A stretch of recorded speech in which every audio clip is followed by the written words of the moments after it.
Allah Almighty says in the Holy Quran that, O ye who believe, obey Allah and obey His Messenger, and those who are in authority among you. And if you differ in anything among yourselves, then refer to Allah and His Messenger if you are believers in Allah and the Last Day. In commentary of this verse, Hazrat Khalifatul Masih Rabi Rahimahullah wrote that with regards to a Muslim ruler, how can you differ with him in any matter that needs to be referred to Allah and His Messenger? Here, Allah and His Messenger clearly means the teachings of the Quran.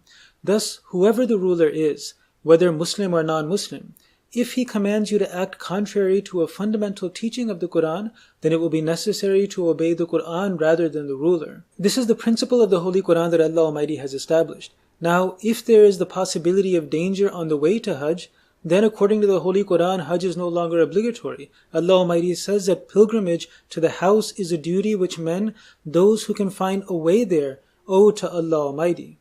However, a person can still observe voluntary Hajj and Umrah even if there is danger on the way. We find example of this in the Holy Prophet ﷺ when he left for Umrah whilst in a state of actively being at war with the Meccans. When he found out that they had sent an army against him, then rather than turn back, he took an alternative route and continued onwards towards Umrah. However, upon arriving near Mecca when they refused to let him enter, then he did not demand his right, but instead he turned back. Based on this example, Hazrat Ibn Umar radiallahu anhu also went for Hajj when there was a possibility of danger.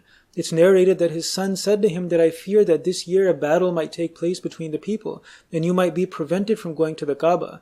I suggest that you should stay here. Hazrat Ibn Umar radiallahu anhu replied that once Allah's Messenger set out for the pilgrimage, and the pagans of the Quraysh intervened between him and the Kaaba. So if the people intervene between me and the Kaaba, I would do the same as Allah's Messenger had done. Verily, in Allah's Messenger sallallahu alaihi wasallam, you have a good example. Hazrat Khalifatul Masih Rabi Rahimahullah explained that it is up to each Ahmadi to judge whether it is safe enough to go for voluntary Hajj or Umrah.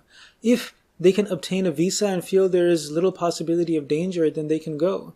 But if they fear there is a possibility of facing danger, then they shouldn't go, because it's not obligatory on them anyways, because there is danger on the way. They don't have a safe way of going. It's a risk. However, Hazrat Khalifatul Masih Rabi Rahimahullah stipulated that if you have to tell lies before you get a visa, then it is prohibited. That Hajj will be no Hajj at all. Any Hajj performed with the help of a lie is no Hajj, because lies and Hajj do not go together. Now, eventually, when the people of Arabia accept Ahmadiyyat, the present policies of the Saudi government will change. Not only will all Muslims be permitted to observe Hajj, but non-Muslims will also be permitted to visit the Kaaba. The Holy Quran says that, O ye who believe, surely the idolaters are unclean, so they should not approach the sacred mosque after this year of theirs. Now some non-Ahmadi Muslims interpret this to mean that no one aside from a Muslim can go to the Kaaba.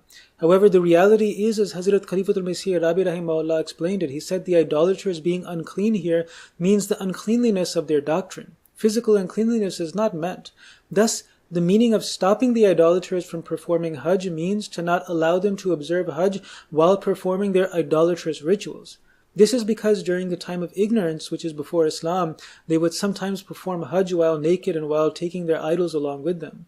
Thus, according to Imam Abu Hanifa and other Hanafi jurists as well, idolaters can enter every mosque of the Muslims, even the sacred mosque. However, they do not have permission to perform Hajj or Umrah there with their idolatrous rituals.